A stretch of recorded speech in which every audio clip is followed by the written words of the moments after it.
Good evening. Welcome to Worldwide Ministries, and this is Generational Blessings, a division of Worldwide Ministries. Tonight we're going to be discussing part 2, outline 2, part 3, and it reads as follows. His branches shall spread, and his beauty shall be as the olive tree, and his smell as Lebanon. Hosea 14 and 6. Part A, the olive tree, which is the oldest tree. Okay. Oleaceae, which is the olive family. Olea europea, the olive produces edible fruits and is a source of cooking oil. Evidence indicates that the tree, 20 to 40 million years ago old, now considered the Eastern Mediterranean basin, later was cultivated 7,000 years ago in the Mediterranean. Monounsaturated fatty acids such as olive oil reduce the total cholesterol level by about the same amount as polyunsaturates, but mainly they reduce the level of damaging low-density lipoproteins, or LDLs, while they leave a protective protective high-density HDLs nearly untouched. Other foods are cashews, pecans, Brazil nuts, regular margarine, and vegetable oil shortening. Now, those are saturated fatty acids. They're solid at room temperature, and they're found mainly in meat. We're going to look at that a little more. Excuse me. Now, the polyunsaturated fatty acids usually are liquid at room temperature, found in corn, sunflower, cottonseed, and coconut and palm are high in saturated fatty acids. So the corn, the safflower, and the cotton seeds and the sunflower are the polyunsaturated, and the coconut and palm are high in saturated fatty acids. Other sources are walnuts and margarine. Margarine, which is not good for you. Now, we're going to go back to Genesis.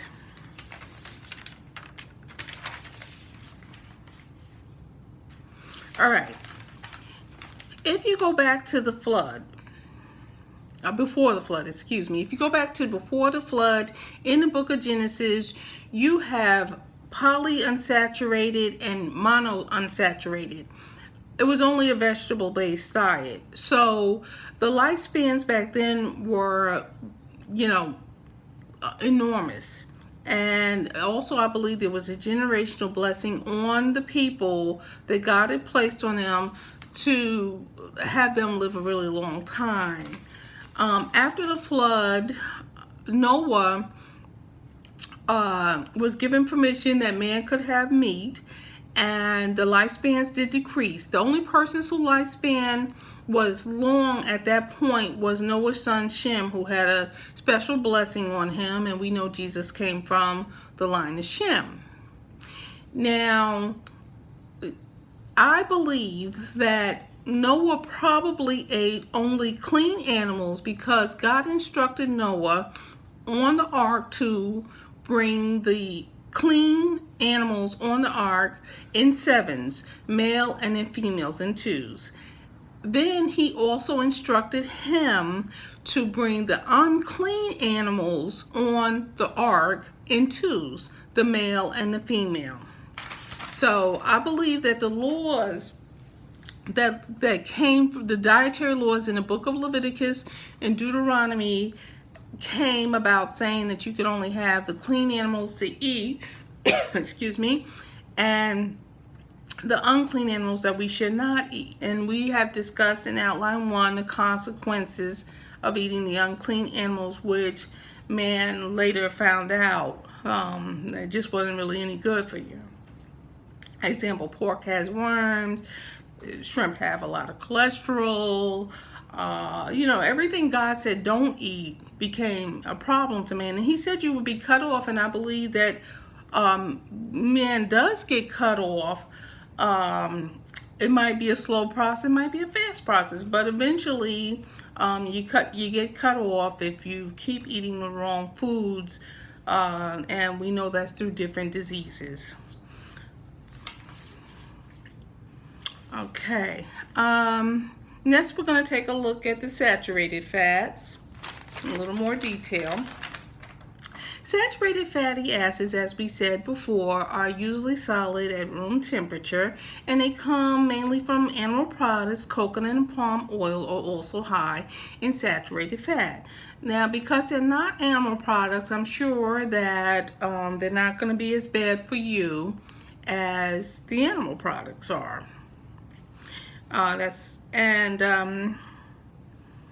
Also, you know, we all know coconut's good for you. Coconut drinks are being used for hydration now. So, you know, coconuts are just good. It's a natural product. Also, we're going to look at grapeseed oil, other oils. Now, grapeseed oil is an essential fatty acid rich in omega-6 oils, and which is an essential oil, no cholesterol, no sodium, and it does not produce any free radicals. Let's see. We're gonna look at the slippery elm tree. No, wait a minute. Let's do flax seeds next. They're rich in the omega-3s, and then you have your fish oils, your omega-3s, and your primrose, which is gamma-linoleic acid.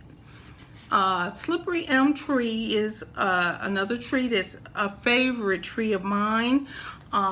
Slippery elm trees are good for when you can't hold anything on your stomach. I've used it myself when I was told that I might have gastric esophageal disease, and I used slippery elm, and I couldn't hold any food on my stomach. I kept throwing up, or I'd wake up like very early, wee hours of the morning, and I would throw up. And I started making a mush with slippery elm powder, boiled water. I'd stir it up, and I would eat that. And after a few days, immediately I could keep food on my stomach, but after a few days I was able to eat bananas and bread, and I built up till I could eat food. I lost quite a bit of weight. Now, also, a friend of mine, I gave them slippery elm for their daughter. She was told by the doctors they couldn't do anything to help her. She was throwing up. She started using it. She got completely all right, went on to enjoy her life. There was a cancer patient. Someone called me up. I recommended slippery elm because they were throwing up. They couldn't hold any food down, and they got all right too.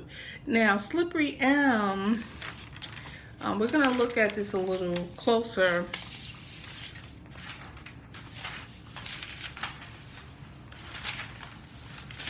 Slippery elm works on your mucous membranes, and when you eat it, it's soothing to the mucous membranes. Next, we're going to look at, let's see. Wait, let me just go over this real quick, a little deeper, like I said. Slippery elm, some of its medicinal properties is mucilaginous, demulcent, nutritive, diuretic, which promotes urine. Now, a mucilaginous works on mucous membranes, demulcent soothes, protects mucous membranes. Nourishing, used as a food powder. And I told you some examples of when I've used it and recommended to other people to use it, and incredible results. I just thank God for that plant, that tree. Now, we're going to take a look at grains. No, sorry. Let's look at the book of Revelations first. Revelations 22:2. Now, I'm just going to turn to that really quick and read that to you. I know it's not on the outline, but it's just something that I really wanted you to have. So we're just going to add that in right here, and I hope that you enjoy it. Book of Revelations 22, verse 2.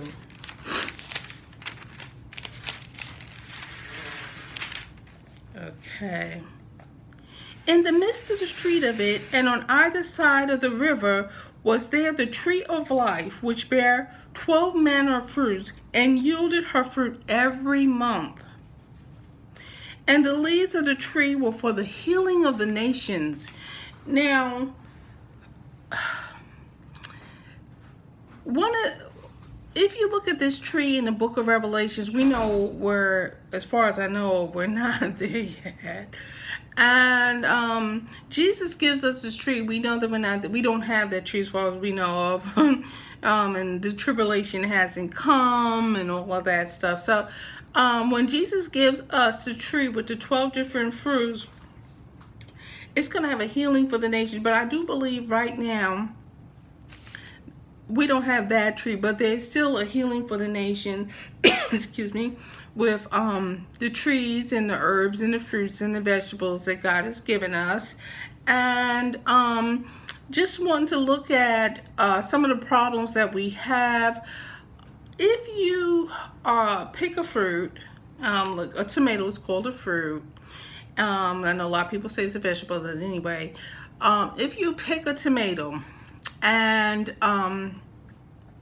it is not vine ripened, it hasn't had a chance to get all of its vitamins and nutrients and phytochemicals. So what has happened is that a lot of times tomatoes are gassed to make them turn red, or vegetables to make them turn green, so you kind of get an empty food. Now, this leads into what we're going to talk about in part 4, which is grains. We're going to look at grains.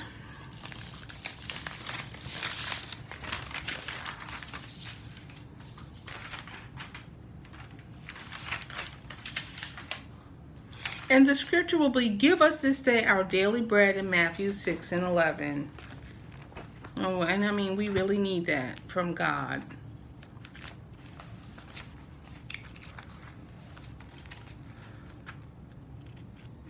Matthew 6:11.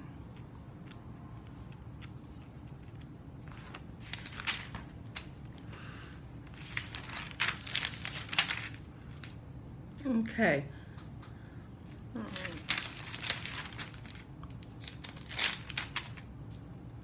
Give us this day our daily bread. All right.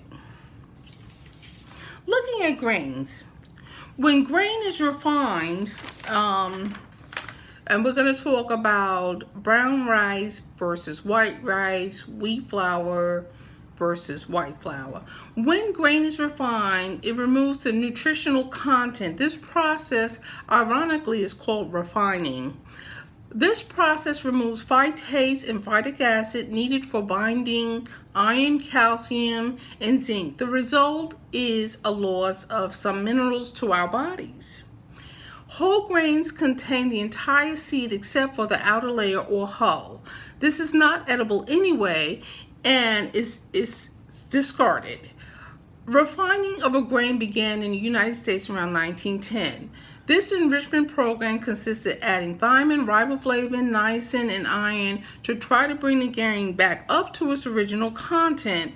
To a degree, excuse me, calcium and vitamin D were optimal. 17 other minerals and vitamins removed are not replaced during the milling process. So it's stripped and then some are added back. Thus included, okay, these are the ones that are not added back. That's vitamin B, B2, niacin, B6, pantenoic acid, folic acid, vitamin E, choline, minerals, calcium, phosphorus, magnesium, potassium, sodium, chromium, iron, cobalt, copper, zinc, selenium. So this is what's happening. And it's been happening. Okay, so the valuable minerals and vitamins are given to the animals, cattle, and hogs.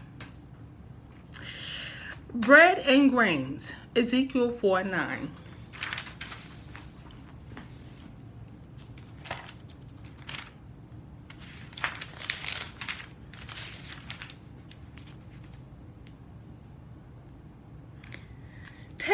also unto thee wheat and barley and beans and lentils and millet and fitchets, and put them in one vessel, and make thee bread thereof, according to the number of days that thou shalt lie upon thy side.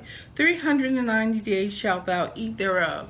So these are some of the ancient grains that I'm going to be discussing a little later. Right now, this is just a briefing of what's going to come. I hope that generational blessings has been a blessing to you, and I just, thank God for the things that He's put on this earth for us, because as we know that God wishes above all things that we prosper and be in health, even as our soul prospers. And I pray that you all will too. To God be the glory. Thank you. Bye.